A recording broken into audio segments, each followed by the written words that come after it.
তাহলে আপনি একটা গ্লাসে পানি নেবেন, পানি নিয়ে আপনার পরিবারের সদস্যরাকে ডাকেন, ডেকে তাদেরকে আঙ্গুলটা ডুবাতে বলেন গ্লাসের মধ্যে। এরপরে তাদেরকে আঙ্গুলটা তুলতে বলেন, তুলে তাদেরকে জিজ্ঞেস করেন যে তোমরা কোনটা চাও, এই আঙ্গুলের পানি চাও না গ্লাসের পানি চাও? সাগর আমি বাদে দিলাম, সাগরটা বাদে দিলাম। আপনি শুধুমাত্র গ্লাসের উদাহরণ দেন, আপনার পরিবারকে বলেন আপনি চান করে সে চাই কোনটা। আমরা শুনছিলাম হাদিস থেকে দুনিয়ার পরিচয় সম্পর্কে। হযরত আবু হুরায়রা রাদিয়াল্লাহু তাআলা আনহু থেকে বর্ণিত, তিনি বলছেন রাসূল সাল্লাল্লাহু আলাইহি ওয়াসাল্লাম বলেছেন, ইন্না দুনিয়া মালউনাতুন মালউনুন মা ফিহা ইল্লা যিকরাল্লাহি ওয়া মা ওয়ালাহু। নবী সাল্লাল্লাহু আলাইহি ওয়াসাল্লাম বলছেন, ইন্না দুনিয়া মালউনা, সমস্ত দুনিয়াই হচ্ছে অভিশপ্ত, পুরা দুনিয়াটাই হচ্ছে অভিশপ্ত। মালউনুন মা ফিহা, খালি দুনিয়া না, দুনিয়ার মধ্যে যা কিছু আছে, ধন দৌলত হোক বা আর অন্য কিছু হোক, দুনিয়া যেগুলোর সমন্বয়ে গঠিত, এই সবগুলোকেই নবী সাল্লাল্লাহু আলাইহি সাল্লাম বলেছেন যে ইন্নাদ দুনিয়া মালউনা, সমস্ত দুনিয়াই হচ্ছে কি অভিশপ্ত। শুধু না, মালউনুন মা ফিহা, দুনিয়ার মধ্যে যা কিছু আছে সবকিছুই অভিশপ্ত। তবে কি বাদ দিয়ে?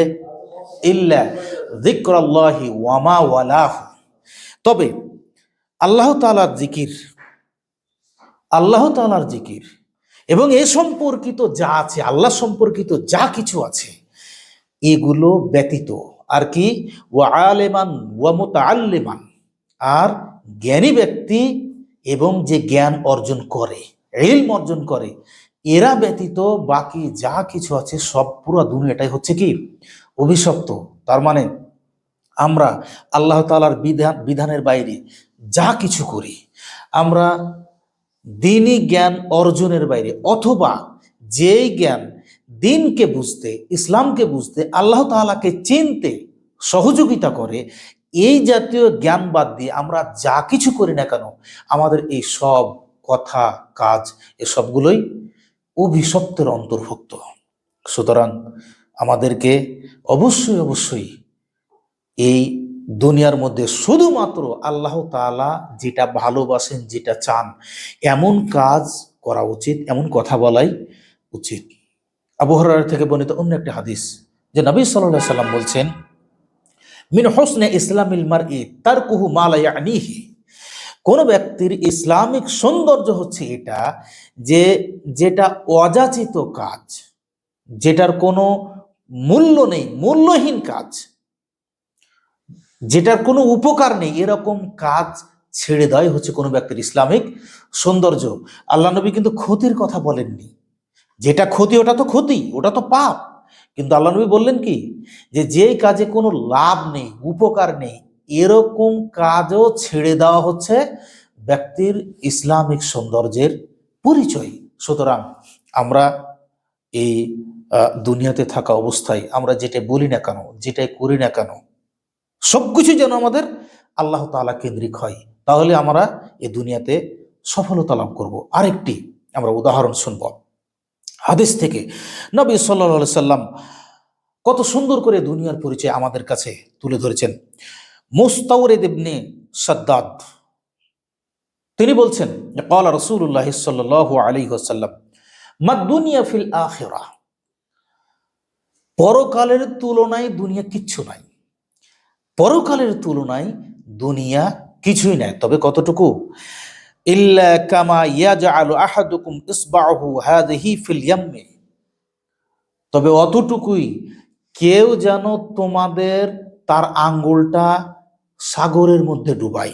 আমরা একটু ভালো করে খেয়াল করি, আল্লাহ নবী বললেন কি, দুনিয়া এবং পরকালের উদাহরণ দিতে গিয়ে, যে কে তোমাদের কেউ যেন তার আঙ্গুলটাকে সাগরে ডুবাই, সাগরের কথা বলেছেন। তিনি কিন্তু নদীর কথাও বলেননি, পুকুরের কথাও বলেননি, আমাদের বাড়ির যে পানির যে পাত্রগুলো আছে, কলস, সেগুলোর কথা বলেননি, গ্লাসও না, তিনি বলেছেন সাগরের কথা। আমরা যদি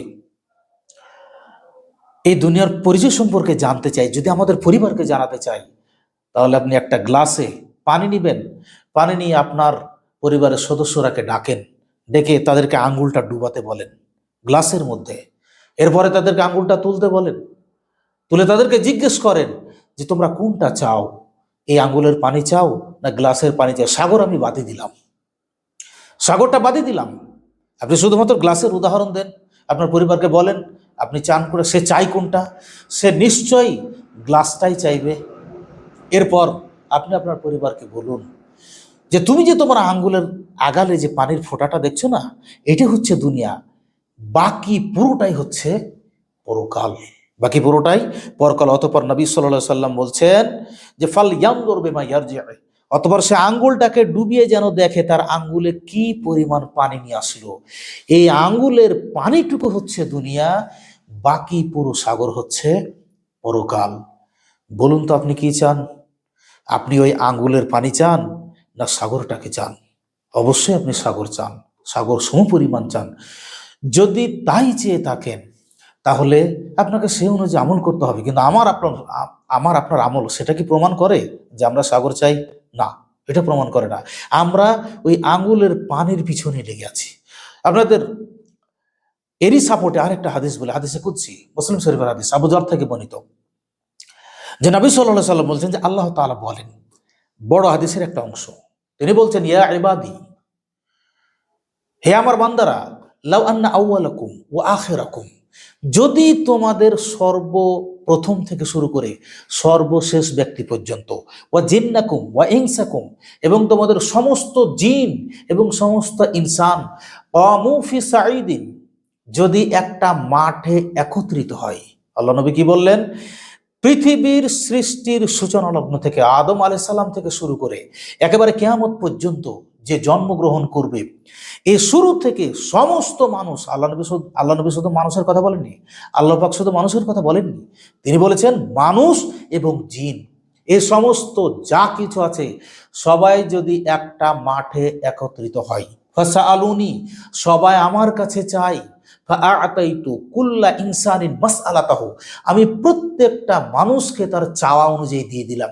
যে যা কিছু চাইলো, যদি আপনাকে ইখতিয়ার দেওয়া হয় যে আপনি আপনার জ্ঞানে যা কুলাই, আপনি চোখে যা দেখেন, আপনি যত কিছু জানেন, আপনি আপনার ইচ্ছা মতো চান, বলেন তো আপনি কি চাইবেন?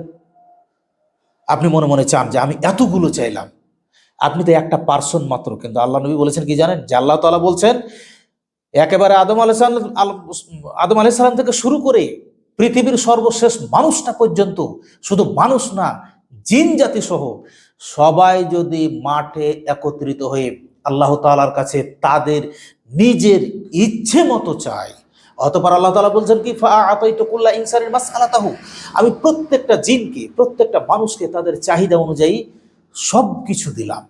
অতঃপর কি বলছেন আল্লাহ তাআলা জানেন? যে মা নাকাসা যালিকা মিম্মা ইনদি, তাদের এই চাওয়াটা, তাদেরকে এই দিয়ে দেওয়াটা আল্লাহ তাআলার কাছে যা কিছু আছে এর কিছুই কমাতে পারবে না। তবে কতটুকু? ইল্লা কামা ইয়ানকুসুল মিখয়াতু ইযা উদখিলাল বাহর, তবে অতটুকুই কমাতে পারবে একটা সূঁচকে সাগরের মধ্যে ডুবালে ওই সাগর থেকে সূঁচটা যতটুকু পরিমাণ পানি নিয়ে আসতে পারবে, অতটুকু আল্লাহ তাআলার কাছ থেকে কমাতে পারবে। আল্লাহু আকবার। একবার কল্পনা করেছি কি আমরা যে আল্লাহ তাআলা আমাদের জন্য কি প্রস্তুত করে রেখেছেন, কি রেখেছেন, আমরা আছি কোন জায়গায়, আর আল্লাহ তাআলা আমাদের জন্য কি অবশিষ্ট রেখেছেন? এরপরেও কি আমরা দুনিয়া বিমুখ হব না? এরপরেও কি আমরা দুনিয়া নিয়ে পড়ে থাকবো? এরপরেও কি দুনিয়াকে আমাদের পেছন ছাড়া করতে পারবো না? আমরা কি আল্লাহমুখী হতে পারি না? আল্লাহ পাক আমাদের দুনিয়া বিমুখ হয়ে আল্লাহমুখী হওয়ার তৌফিক দান করুন, পরকালমুখী হওয়ার তৌফিক দান করুন। আল্লাহুম্মা আমিন।